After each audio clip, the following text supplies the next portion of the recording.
Well, good morning, and welcome to Interfaith Community Sanctuary. For all of those here, and for those of you who are online, welcome. So today is the first Sunday of the month of September, and being the first Sunday, it has a number of unique properties. For one, it is the first week in our September discernment. Dissolving the Mind is called for September. And this is the first week in this month. And our discernment basically is, this year is what's called transforming the mind. Transforming body, heart, and mind. And today we also begin this month with World Goddess Day. And appropriately enough, we have a guest speaker today. Well, this is our guest Sunday, and I'll introduce her momentarily.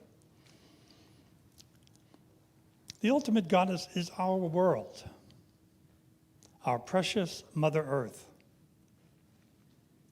With September's focus of dissolving the mind, we must ask ourselves how we will dissolve the mind.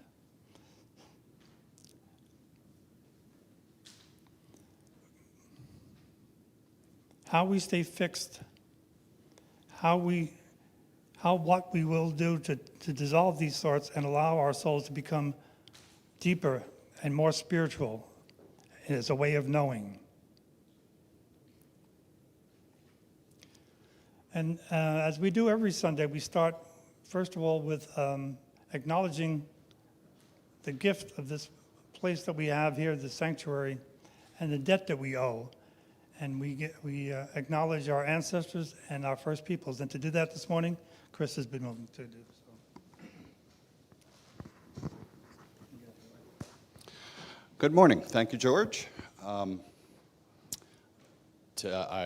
really honored and proud to welcome my friend and sister in spirit, Reverend Judith Laxer, and she'll be regaling you with a wonderful talk, I'm sure, in a few minutes.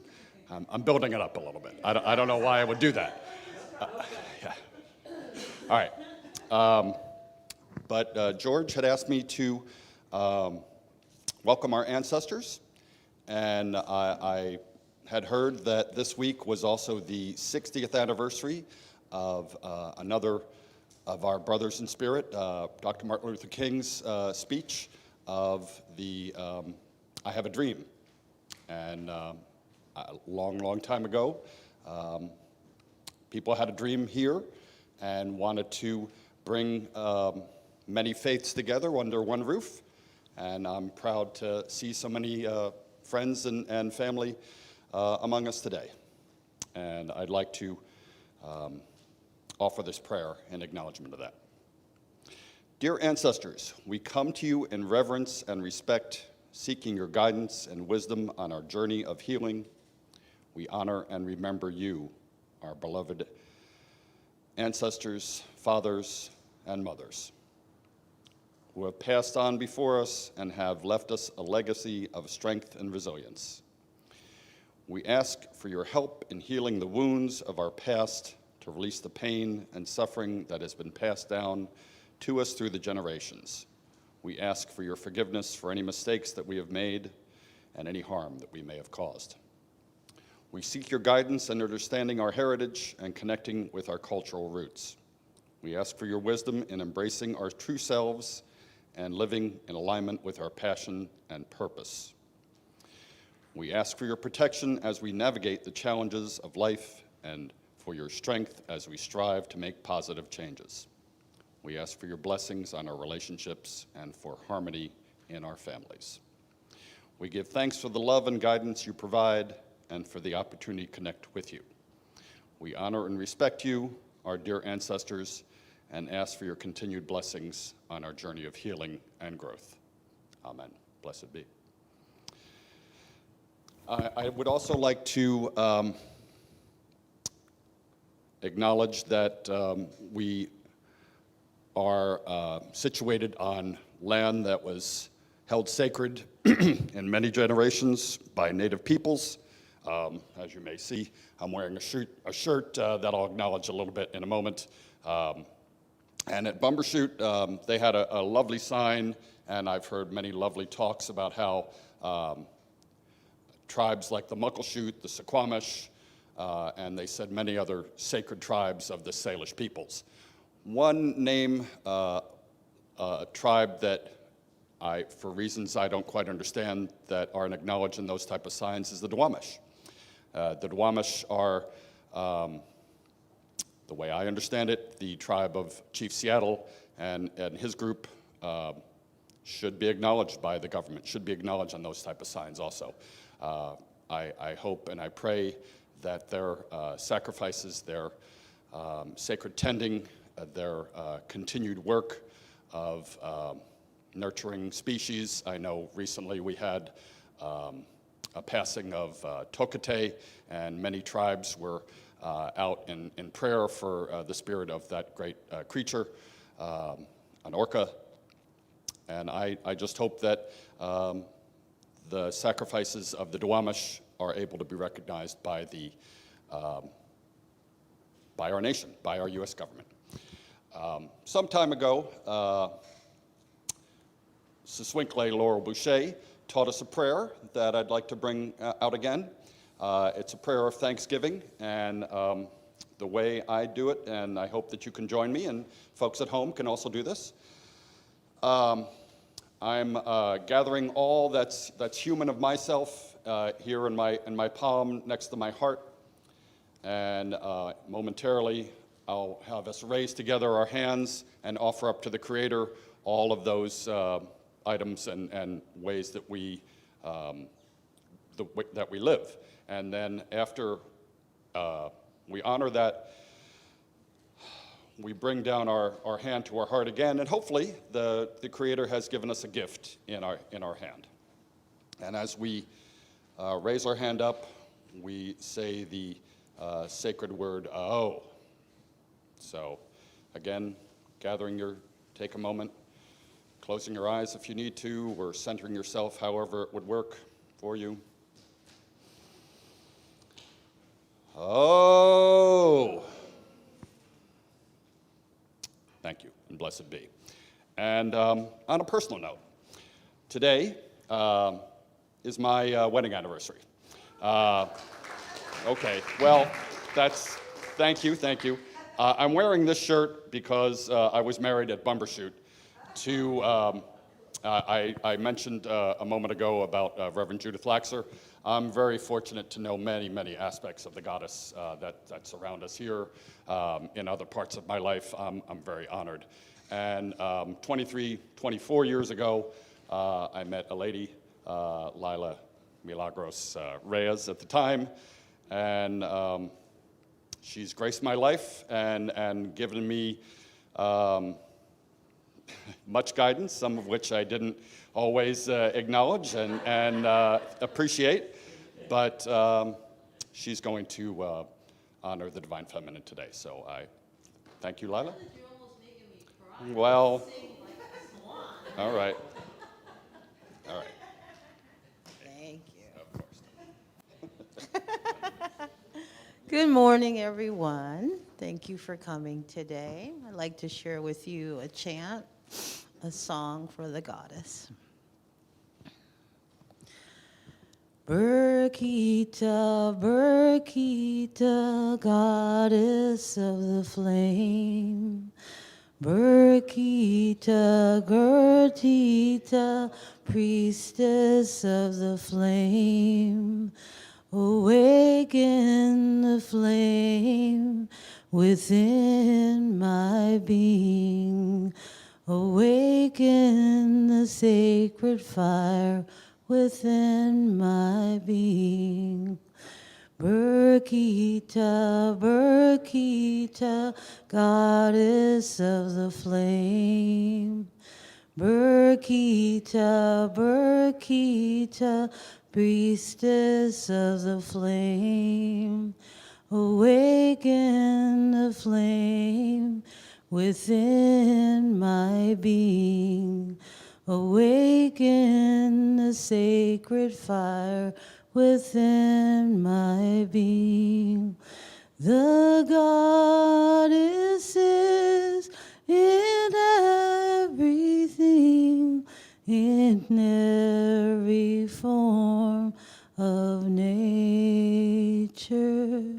The goddess is in everything, in every form of nature. Thank you, Simone P.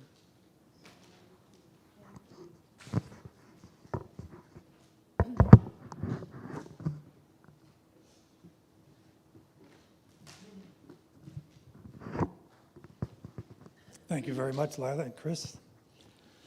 As I mentioned, first Sunday of the month, traditionally, been a guest speaker service. And it's one of the older traditions of Interfaith Community Sanctuary. It goes back long before I was a member here. It goes back almost to the beginning, I understand, of this very organization.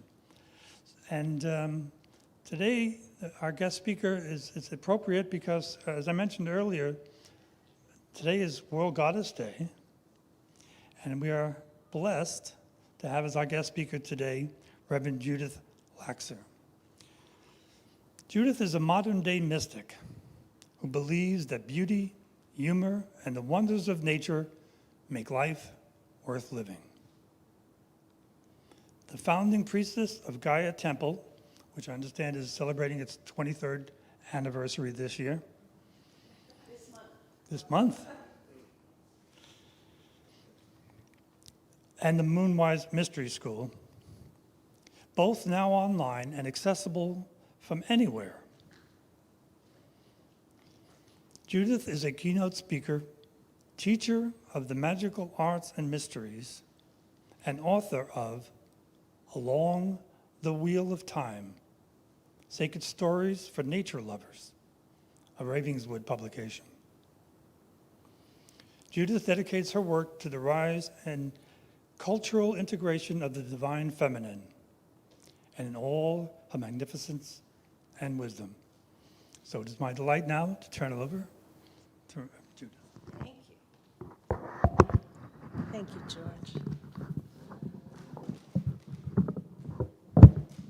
Good morning, everyone. Can you hear me okay? Hear me over Zoom and all the good things? Okay. Good morning, hello. Thank you for all of that beauty and welcoming.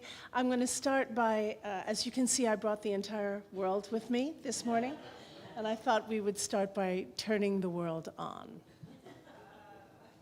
Oh, I love to turn the world on. So I'd like to begin our service today with a song by a wonderful singer-songwriter, Tabor Darland. And in your program, it was my mistake. Her name is spelled, or their name is spelled T-A-B-E-R, not O-R. So if you look up their music, which you should because it's gorgeous, you want to have the right spelling of their name. So the lyrics are printed in there, and I think it should be in the chat for the people over Zoom. But the thing is that it's a very simple chant anyway, so even if you don't have it in the chat, you'll probably pick it up quickly. It's a beautiful but simple chant with such profound lyrics. So I'm going to sing a line and you sing it back to me, and then we'll get it going. It goes like this. Holy, I awaken, forevermore, love be known. Let's sing that together. Holy, I awaken, forevermore, love be known. We sing it twice, so let's sing it again. Holy, I awaken, forevermore, love be known. And then the next line goes like this. All is right, all is well within my soul. All is right, all is well within my soul. So that's it. And then the second verse is the same tune. And all is right, all is well within my soul happens after we sing each verse twice. So let's sing it through a couple of times. Holy, I awaken forevermore, love be known. Holy, I awaken forevermore, love be known. All is right, all is well within my soul. Peace be my offering forevermore, love be known. Peace be my offering forevermore, love be known. All is right, all is well within my soul. We'll sing it through again. Holy, I awaken forevermore, love be known. Holy, I awaken forevermore, love be known. All is right, all is well within my soul. Peace be my offering forevermore, love be known. Peace be my offering forevermore, love be known. All is right, all is well within my soul.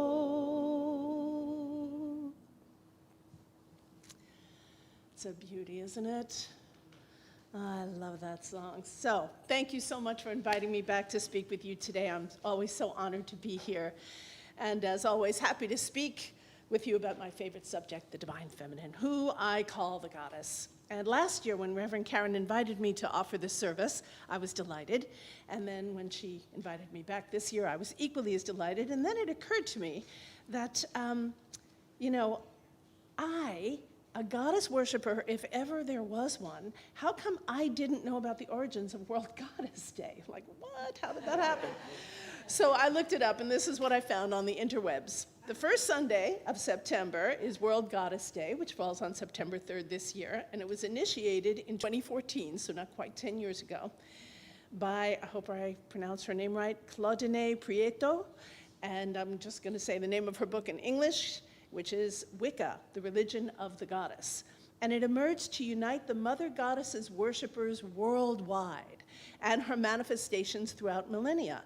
The Prima Mater, Inanna, Ereshkigal, Ishtar, Asherah, Sophia, the Shekinah, Lilith, Isis, Artemis Diana, Athena Minerva, Demeter Ceres, Persephone Proserpina, Hecate, Cybele, Kali, Ker, Ceridwen, Mary Magdalene, the Black Madonna, Morgan Le Fay, and on, etc., etc. It said, today, take some time in nature, meditate, and connect consciously with Goddess. So although we are not exactly out in nature while in our beautiful sanctuary right here and now, I'll do my best to support us in consciously connecting with Goddess, she who is known by 10,000 names and cultures all over the globe. Her manifestations span from maiden, mother to crone, creatrix, nurturer, and destroyer, in her ability to love unconditionally, to think strategically, to bear life and give birth, and then to undertake at death. Powerful and beautiful. And what I love about goddess worship is that it is inclusive. Goddess and God are part of her worship, and respect for the masculine aspect of divinity remains in her worship. Would that it had remained that way over the course of time and through the changes that time wrought. But along the way, in our very complicated history, women became perceived as the bringers of original sin, and thus were treated less than, devalued, and disrespected, and in many cases, and even still to this day, abused, became property, stripped of their rights, and diminished with little value. This is still going on all over the world, and it is still going on for so long that we let it still go on, because sad as it is, it's become normalized. Now, I believe that this mindset ought to be completely dissolved, because it upholds a terrible imbalance. I believe it is the direct route to all the trouble that we are in and experiencing in present time, every single bit of it. If world religions, all world religions, were truly inclusive, if they were truly inclusive, if all the world religions taught us about the importance of reverence for her as well as reverence for him, our world would look very different than it looks today. And I don't mean to say that everything would be perfect, but I do think we'd be experiencing a more balanced way of life. A world, and our world would not be barreling off the rails as it seems to be today. Our practices would be in support of balance instead of in support of who has the most power or who has the most money, which are often perceived as the same things. Now, we all know this. Our spiritual values form our worldview. They become the principles from which we operate out there in the world, and our actions follow suit. Masculine qualities of logic and reason and radiant warmth are crucial. Of course, they are important. And they have been heavily weighted at the forefront for so long that if they are not tempered by tenderness and emotion and intuition, well, we have what we have now, which is a rigidity of thinking that is on fire, that is causing a world desperately and dangerously out of balance. So I am grateful for World Goddess Day, and I'm hoping that awareness of it helps in the crucial balancing act that we need. So as George read through at the beginning, the paragraph that says, in keeping, that I wrote to describe this, in keeping with international interfaith spiritual discernment, transforming the body, heart, and mind, we begin the month on World Goddess Day. The ultimate goddess is our world, our precious Mother Earth, and with September's focus on dissolving the mind, we must ask ourselves, how can we dissolve the thoughts that stay fixed on disrespecting her? So I called this offering Think Again, because examining our thoughts, which are often the scaffolding of our beliefs, is a worthy practice. And dissolving the thoughts that are incorrect and outdated and useless, and specifically and especially dangerous, is an even worthier practice. Now, I think that we can all disagree here, no matter what faith path we follow, that disrespect is not a part of any worthy spiritual practice. Anything that teaches and supports disrespect is not spiritual. At least I don't think of it as spiritual. Disrespect is born of a mindset. I think it stands squarely in the intellectual realm, although I wouldn't prize it as great intellect. Because if I think that disrespect is okay, if I behave in disrespectful ways simply because I see it demonstrated in front of me, I've not yet awakened to my truest spiritual values. Because at the core of every faith, as we know, is love. Love. Not disrespect.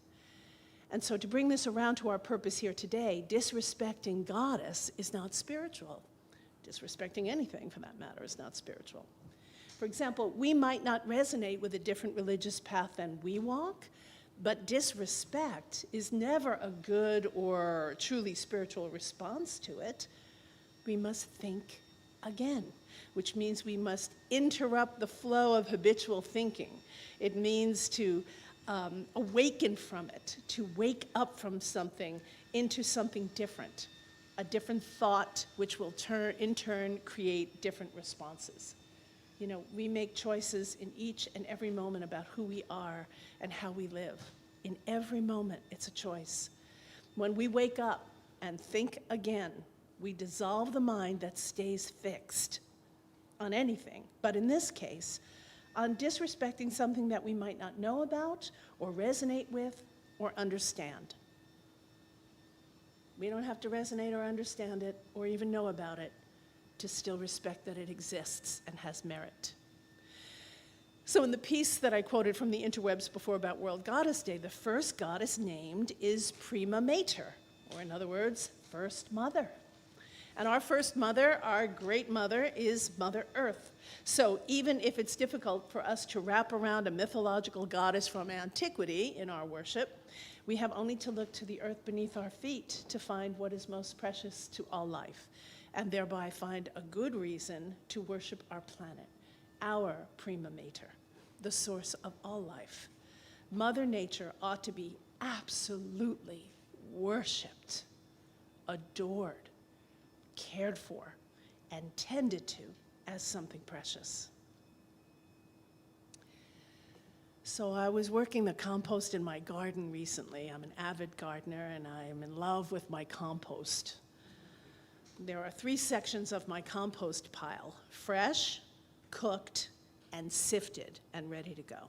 So the first pile, of course, is where all the kitchen scraps and the lawn clippings and the leaves go. And once they are about halfway broken down, I move them into the center pile for the worms to finish.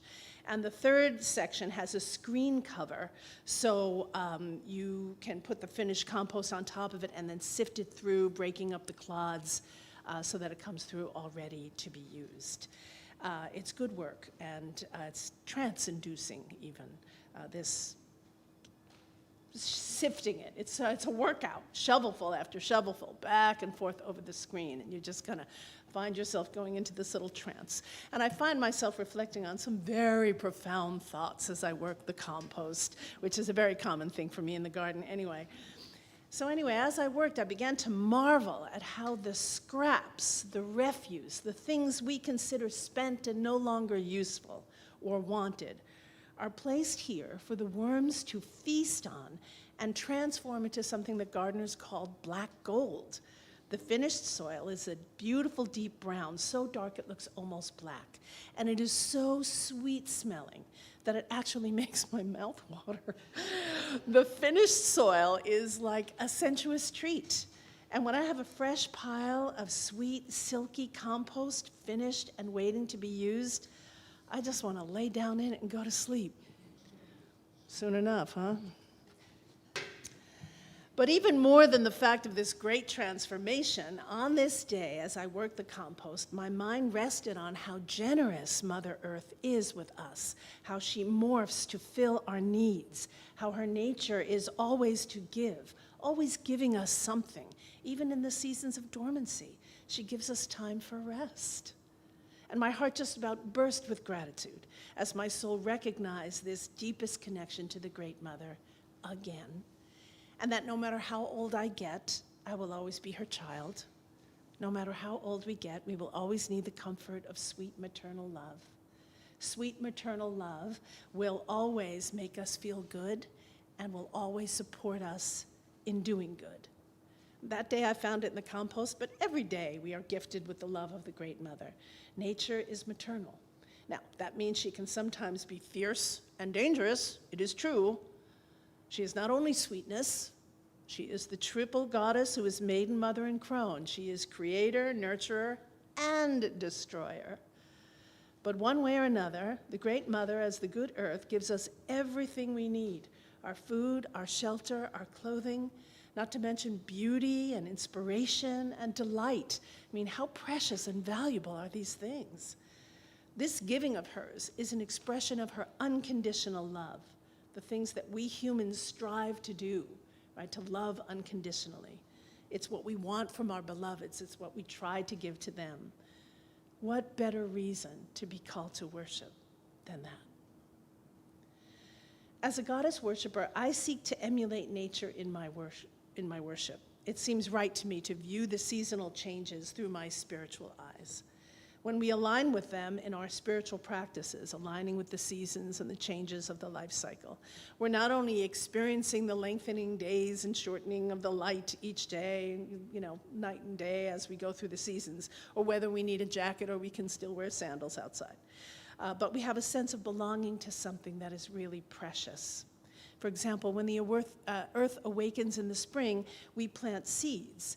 And whether those are actual seeds in our garden or seeds, metaphoric seeds in our life, we want to emulate what is happening in nature to align with and use the momentum of the natural order of things to enhance our experience of life. In summer, we work hard to steward what we have grown from those seeds. Hopefully, we have a bountiful harvest in autumn, enough to carry us through the winter, when, like the good earth, we rest. Pagan spirituality was practiced before the written word. Nature is our Bible, our Torah, our Quran. She is our holy book. Following the life cycle as a spiritual template supports our soul's evolution, and therefore it supports our spiritual growth. So I believe that by embracing the life cycle as a spiritual principle, we will save our world. There is a reciprocity here between living because of Mother Earth and living in cause of Mother Earth. That is simply beautiful and harmonious and delightful. And I don't know about you, but beauty, harmony, and delight, let's get another round of that, shall we please? Yes, indeed. So now to follow the thread of goddess as prima mater in an even greater sense, beyond only following nature's life cycle in our spiritual practice, then we can ask, what if we emulated her as prima mater, lived as the great mother, and emulated her mothering? If we thought again and dissolved the idea that we are separate from nature or superior to her once and for all, and focus more on the kind of mothers we can be in the world, what would happen then? Because I believe each of us, regardless of our gender or gender identity, can mother, like mother as a verb instead of a noun. And specifically, how we can and why we should mother the earth herself. I don't know, there's something about that compost pile, something about how even her scraps are precious, and how no matter what phase she's in, she is giving. The reciprocity of it all. It elicited in me a great desire to give back, to offer up, to make the effort, to express my love in this way. This is what I believe is meant by holy I awaken, forevermore love be known. Now there are those who will disparage the concept of waking up to a greater need beyond the self, who will spit the word woke as if it's a curse. Methinks thou dost protest too much. We don't have to look very far to see how precarious things are on planet Earth these days. And that's because we have taken great advantage of her for far too long. We have taken and taken and taken and taken with no regard for sustainability. Well, maybe we here in this room might not have, but we sure have benefited from the systems that do, much like the reckoning of white supremacy in our country right now. And at long last, all white people might not behave in racist ways, but we all surely benefit from living in the system of white supremacy. And at some point, this is the woke part, when we wake up to what we have been asleep at the wheel about, we must examine our privilege, note our behaviors, and make the necessary changes to course correct. We must course correct. Now, some might say it's too late in the game, so why bother? But I say it's never too late to do the right thing for our souls, if for nothing else. So what's the right thing for Mother Earth? How do we best mother our great mother? Well, we can think of all the things our mothers or mother figures did for us when we were children who needed care. First, we were fed by her.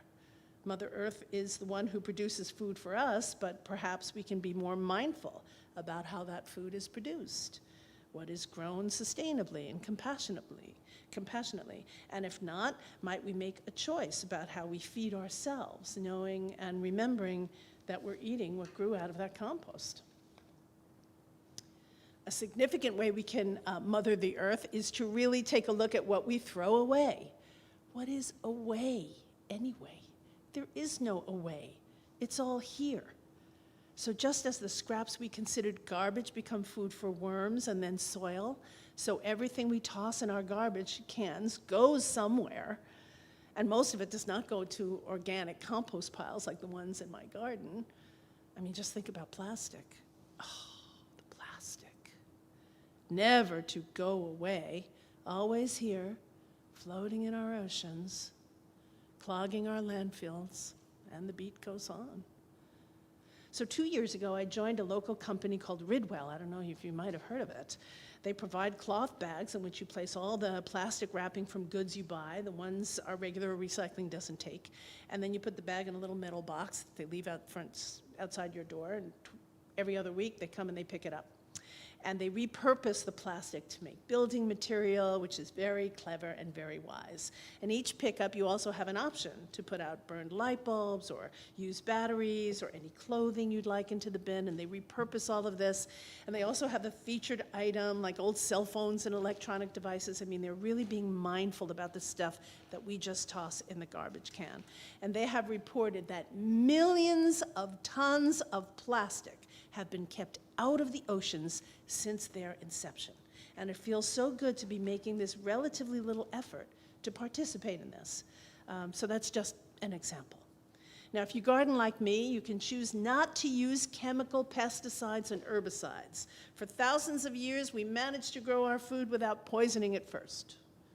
And the thing is, when you remember that we are not separate from the mother, her body is our body, and if you eat what you grow or what they have grown using those chemicals, it's grown with the poison, and you are simply just poisoning yourself. If we make the effort to reuse and reduce and recycle like the saying goes, we are mothering the earth because we are not separate from her, and therefore we are mothering ourselves. I know it takes constant effort to do this, but we must dissolve the thoughts, think again, dissolving the thought that prioritizes denial of the need for this mothering and redirect whatever energy we can toward good stewardship of our Mother Earth. That should be our ultimate priority, no matter who you are, where you are, or what you believe. Another thing is you might choose to get involved in policy making about the care of the environment, or you might donate to causes that do, putting our money where our mouth is, staying in integrity. Now, children whose psyches have not yet matured are by nature self-centered, not in an egoic way, like I'm the only one that matters or I'm the one who matters most, but in the way of all innocence. They just don't know any better. Their worldview hasn't expanded through experience yet. It's all about how they view. But once we grow up and we understand that not only aren't we the center of everything, but our lives are best lived in service to the greater good, then it's crucial that our actions align with that knowing. It's not just a sign of our maturity, it's a sign of our caring. It's a way that we mother. So those were a few practical suggestions, but there's something more we can do to mother the world, which is to pay attention. I had a friend once, I'm sorry, just a little joke here, I'm gonna get off subject for a second. I had a friend once who said, I'm so broke. How broke are you? I'm so broke I can't even pay attention. Anyway, but we can pay attention, like a good mother does with her children. A mother will notice when her kid looks flushed or is cranky for no reason and surmise that her child is not feeling well, and she will take appropriate action. She will notice when her kid is eating too much sugar, and she'll replace some of it with healthy fruit. She will notice when her kid comes home from making mud pies and will provide a bath for their health and their safety. She will notice when they get injured and she'll take out the Band-Aid and kiss the boo-boo to make it better. So we can do the same thing for Mother Earth. We can take appropriate actions. We can replace unhealthy habits. We can heal her injuries. We can deeply listen to the voice of nature, protect what is left of the wildness, plant some trees to replace the incessant and too frequent logging. We can pay attention to what is going on around us in nature, make better choices about where and how we spend our hard-earned money. We can send her our energy filled with love and let her know on that sort of psycho-spiritual level that we know and we love her. So I'm going to ask you to take a moment now, if you would, and close your eyes and go within. And let's take a nice deep breath together, deep cleansing breath.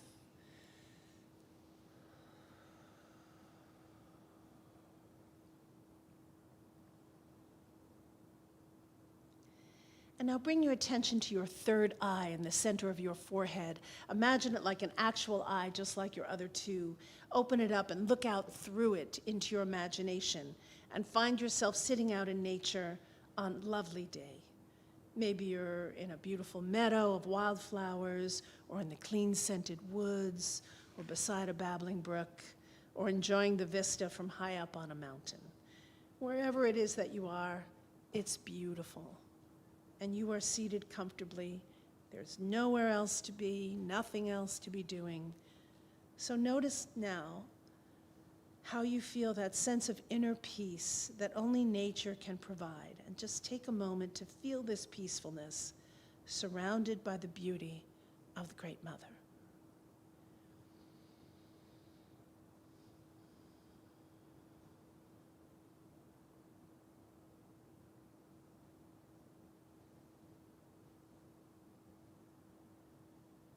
Now, wherever it is that you are comfortably seated out there in nature, take another really deep breath. And as you exhale, begin to ground yourself to the earth by imagining that you grow a strong taproot from the base of your spine that reaches downward toward the earth and then into the earth. And feel as she opens up to receive your taproot as you send it down deep and even more deeply. Feeling really grounded and connected to her. You can think of that grounding cord as the umbilicus to Mother Earth, the umbilicus through which you can communicate with her. And so now, remaining rooted in this way, bring your attention to your heart, and with your heart, ask her what she wishes you to do for her healing. Ask her how you can mother her. What mothering does she need?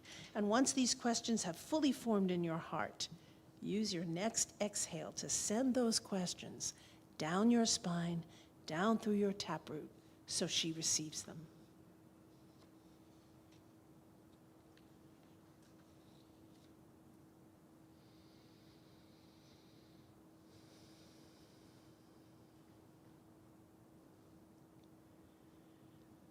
Good. Now holding the stillness and the silence for a moment as she considers her answer, know that she will communicate her answer to you through the taproot. It will enter into you as a knowing, a feeling, a vision, a thought. So now take a moment to listen to what she answers to you. We'll do that now.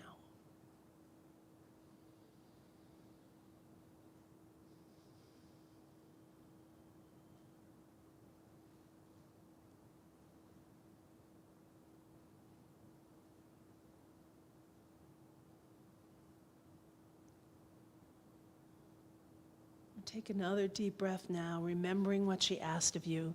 You may not yet know how to do what she asked of you, but do remember whatever it is she said for future planning and action.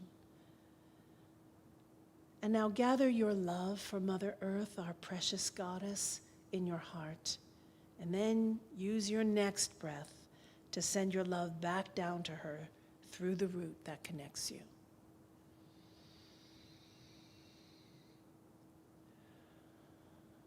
this love, our love, along with listening to and fulfilling her wishes, is how we worship the goddess. This is goddess worship. So when you feel she has received your love, gently open your eyes and come back here. And bring yourself back to our beautiful sanctuary together.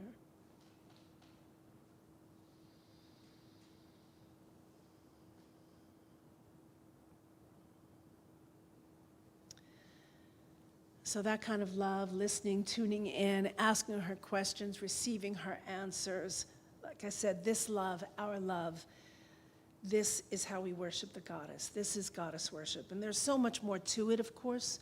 But at the core, honoring the feminine in all of her manifestations, including the women we all know and love, is how we worship the goddess.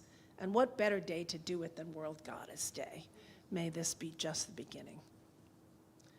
So my friends, I'd like to bookend this service by singing that song again once more, Holy I Awaken. And perhaps the lyrics will mean even more to us now. I hope so. So we'll sing it through twice. Here we go. Holy I awaken, forevermore, love be known. Holy I awaken, forevermore, love be known. All is right, all is well within my soul. Peace be my offering, forevermore, love be known. Peace be my offering, forevermore, love be known. All is right, all is well beneath my soul. Holy I awaken, forevermore, love be known. Holy I awaken, forevermore, love be known. All is right, all is well within my soul. Peace be my offering, forevermore, love be known. Peace be my offering, forevermore, love be known. All is right, all is well within my soul.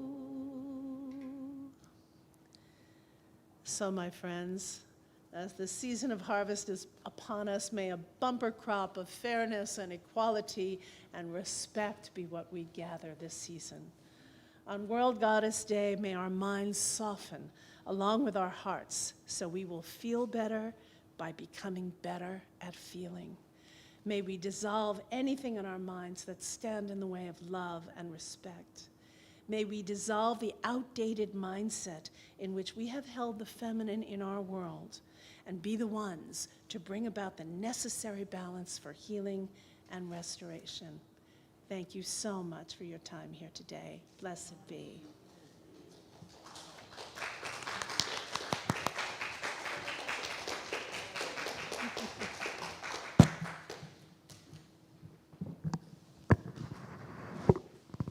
Well, thank you. Thank you so much.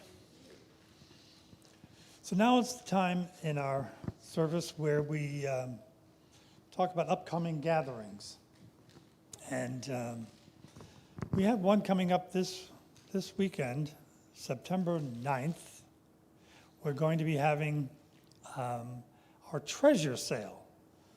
Some of you may know that as a rummage sale, but we're looking to have each of you look into your discards, to those once treasured things you no longer want, and to the compost scraps of our lives.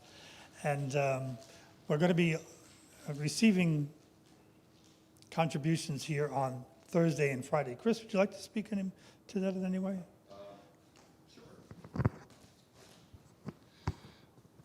This event is oftentimes our biggest fundraiser of the year, and we are an independent, totally, I hope, sacred organization. And as an organization that is just within these walls, we have to sustain ourselves. And one way that we found that sustain ourselves is to locate those things that don't have any use for ourselves anymore, or maybe we just want to pass it on to someone who may find more use to it. So please bring those items, bring your hearts and your wallets or your Venmo, or we're going to discuss more of the ways to be open to that at our guiding council meeting later today. I don't know what else to say, but I hope you can all come, and I hope you can donate some things also. Thank you. Donations will be accepted Thursday and Friday, right? Right. Do we have any hours for that yet? I thought it was 7 to 9. 7 to 9 p.m.?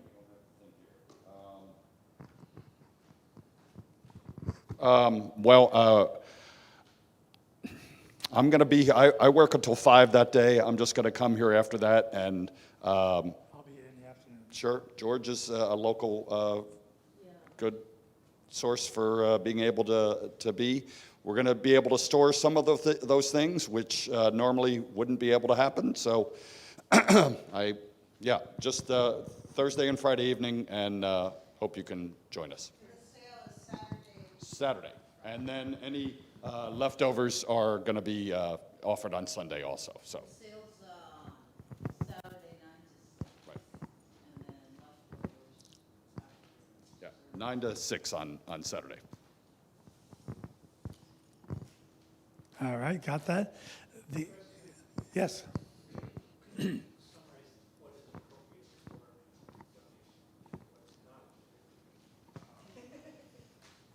Okay. Well, this year, I know some thrift stores and things offer electronics. We found that may not be the best use of our space. So anything that's in good shape, anything, it doesn't have to be new, obviously. Sometimes Lila and I love to frequent the Goodwills and the other thrift stores in the area. Anything that's clean and new. Clothing, I'm donating some of my own books, other knickknacks, anything that you'd consider a treasure that somebody else might find a use for, really, Pony. So. Valued works of art will also be accepted as well. So if you have anything precious like that, this is the place to bring them. And also we have weekly ongoing gatherings, almost every day of the week. Monday evenings we have Zikr gathering. Having said that, this being Labor Day won't be this Monday, but typically every Monday is Zikr gathering. And Thursday night we have Sitting in Silence. We have a number of different things. And what you can do is go to our website and see all the upcoming gatherings. There's a section in there that speaks to upcoming gatherings. Does anyone have anything that they're aware of that's coming up they'd like to address? So with that, the next, I'm sorry, Chris has something. Reverend Karen, so far, has been the organizer of our talent show fundraiser. That's going to be Sunday, September 30th, from 5 to 7:30 p.m. And it says any musicians, songsters, poets, storytellers, dancers, sages, preachers, teachers, spiritual companions, and more, all are invited to share at this special gathering. So any talents that you feel nobody has seen in creation, bring them here and we'll honor them and share them. Thank you. Thank you. Yes, and talents is a pretty broad category, so whatever it is that you have within yourself you'd like to share. Having said that, we're still looking for a master of ceremonies. So if anyone has a mind to be the master of ceremonies, we would be most welcoming. Did you have something, Rich? I did. Yesterday, we had our monthly study circle for Meister Eckhart. Oh. And I wanted to remind people so that, you know, if you're ready to go next month, this is Okay. we have a lot of fun. There may not, you know. Okay, I'll speak to that. Rich is reminding us that yesterday, being the first Saturday of the month, we have our Meister Eckhart reading circle that meets here, and we met yesterday. And for those who are not familiar with Meister Eckhart, he's a 14th century scholar, preacher, mystic, and we read, and he's written a number of sermons. His sermons have been protected all these years. And so what we do is we read one of Meister Eckhart's sermons, and then basically we use that as a platform to say, how does the word of Meister Eckhart speak to us? So you're all invited. You don't have to have any previous knowledge of Meister Eckhart. You don't have to have read the sermons. You know, we meet here, but we also meet on Zoom. So your presence would be most welcome. Rich, again? Yeah, I would also add that George is right. You don't have to have read it, but you will get more out of it if you have. And these sermons are not horribly long.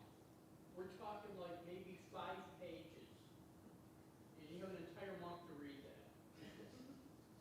Yeah, I don't know if you can hear what Richard said, but especially at home. But what we do also is we send out the reading for the month. The whole of Meister Eckhart's sermons are available. And he's been translated by many people, but one of the translations is a man called Walsh who has probably collected the majority of Meister Eckhart's sermons.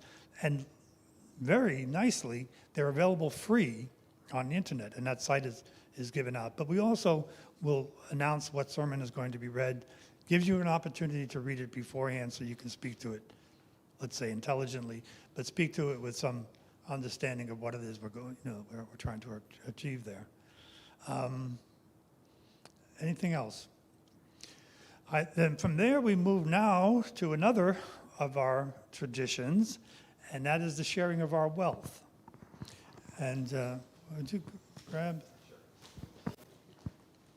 And I'm also wanting to take this opportunity to say that we can share our wealth in a number of different ways.